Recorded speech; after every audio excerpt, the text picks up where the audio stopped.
Yeah, this is for the Raza. Good afternoon, ladies and gentlemen. Today we're going to talk about the aspect of La Raza, and we're going to talk about the man who popularized this concept, José Vasconcelos. He's the man who wrote the book La Raza cosmica. And this is where the concept of La Raza comes into. An understanding of the mestizo, the mixture of the European and the indigenous, and how this new mixture can create a new identity, a new mindset, a new strategy. First of all, let's talk about Mr. Jose here. To give you a bit of an understanding, this wasn't that long ago. His son, Hector Vasconcelos, is actually in the government of Mexico right now. I should try to contact him, but a bit shy, you know. We'll see after this video.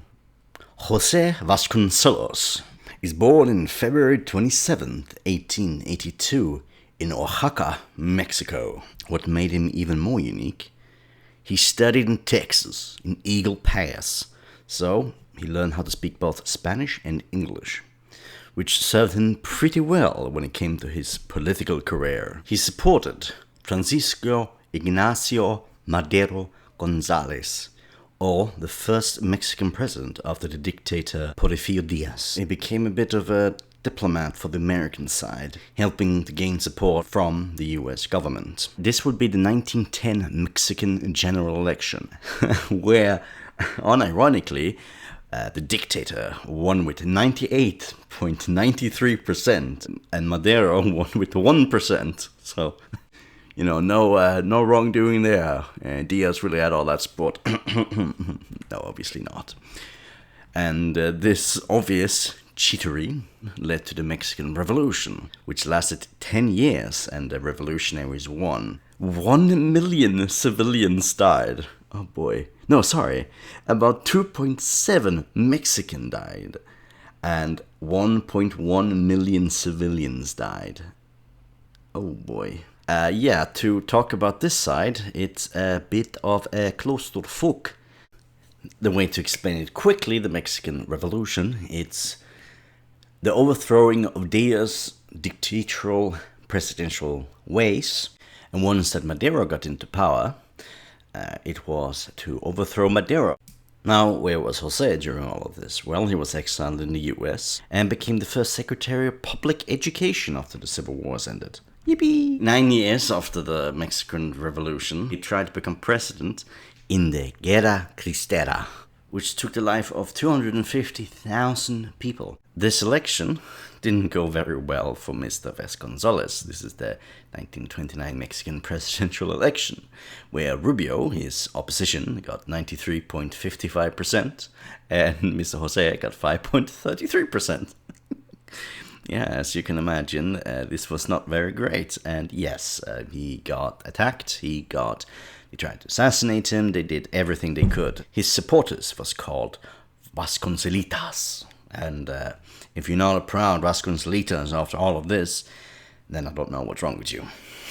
Sadly, because of this failure of the presidential run, that was so incredibly corrupt, it's not even funny, he tried to approach the Axis powers a little bit. This is 29, so still building up, but just getting support from Germany, getting support from Italy, and it was quite a dark period in his life. His son writes, I believe that after the 1929 campaign, when he was a presidential candidate, he entered a very deep psychological crisis due to the way he was fought by the regime of the National Revolutionary Party. He developed a profound aversion to everything that was revolutionary and leftist movements, so to speak, and there he began to veer to the right. In addition to affection, I feel immense admiration for the Vasconcelos before 1930, but I intensely deplore his conservative turn in the 1930s. And a lot of his books is written after this presidential election, but La Raza Cosmica is actually written in 1925. Shall we now go into his philosophy? One of the most influential things that he actually did. This is insanity, what he tried to create, what he tried to do. Now let's get into his philosophy. And to give you a bit of an understanding, if you think the biography was a bit short, that was 15 minutes I cut down to 5.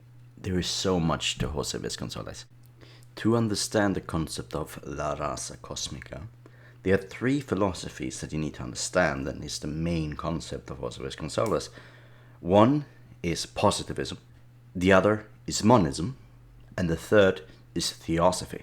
If we go into his views of positivism, this is his focus on the educational, the study. He was a well-educated man, focusing a lot on writing. This is why his focus on the educational system was there, and why he got a lot of the push up in the Mexican society, and why his books didn't just get thrown away.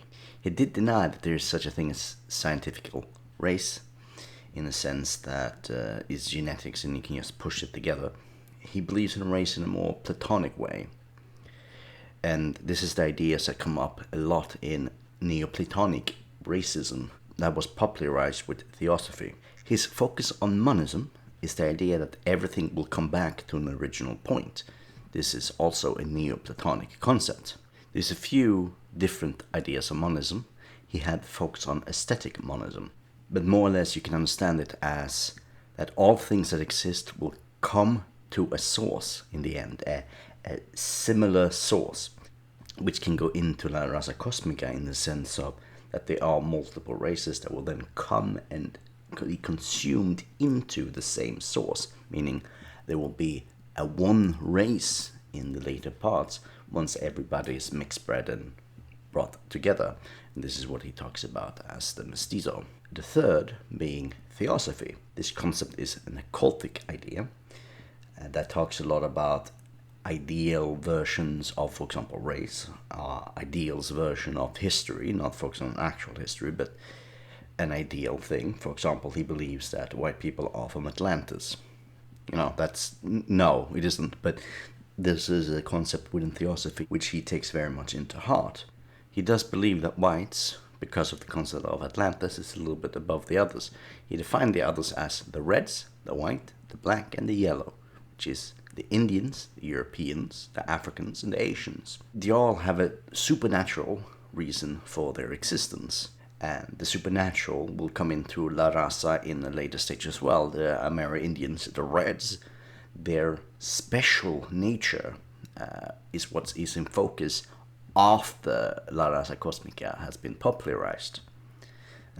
But in La Raza Cosmica, written by Jose Vasconcelos, the Europeans, the whites, are actually in focus.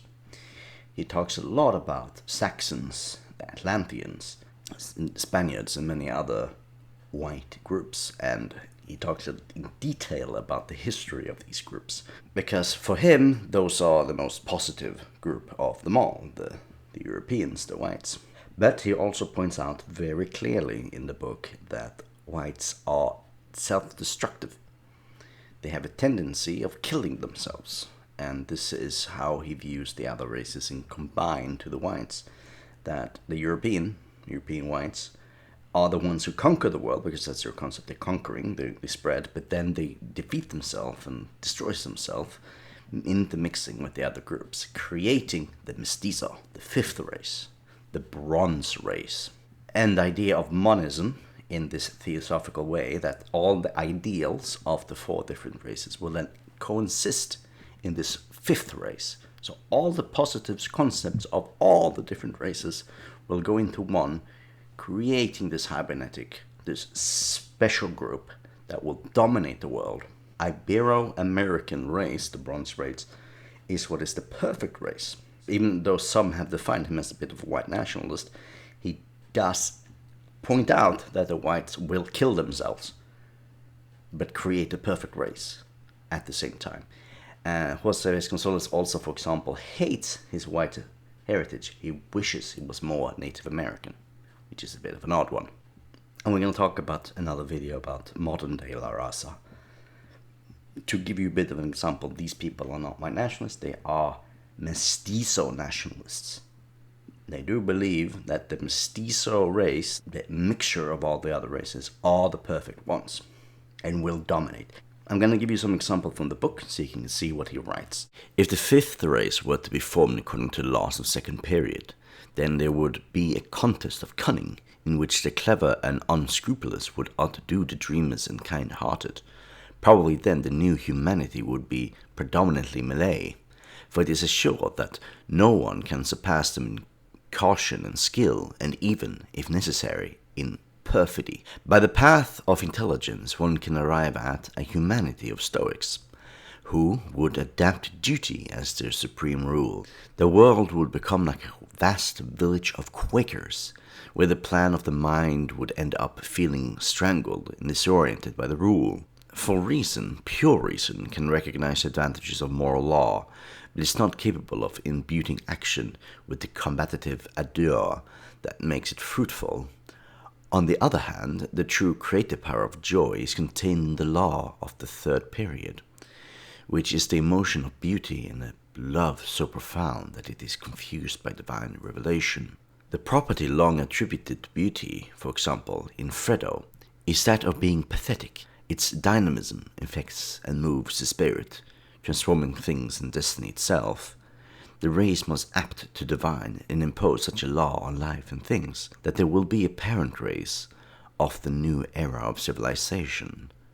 Fortunately, such a gift necessary to the fifth race is possessed in a high degree by the mestizo people of the Ibero-American continent, people from whom beauty is the greatest reason for everything, a fine aesthetic, sensitive, and a love of profound beauty, alien to all bastard interests, and free of formal constraints, all that is necessary to the third period, impregnated with Christian aestheticism that puts the redeeming touch of ugliness itself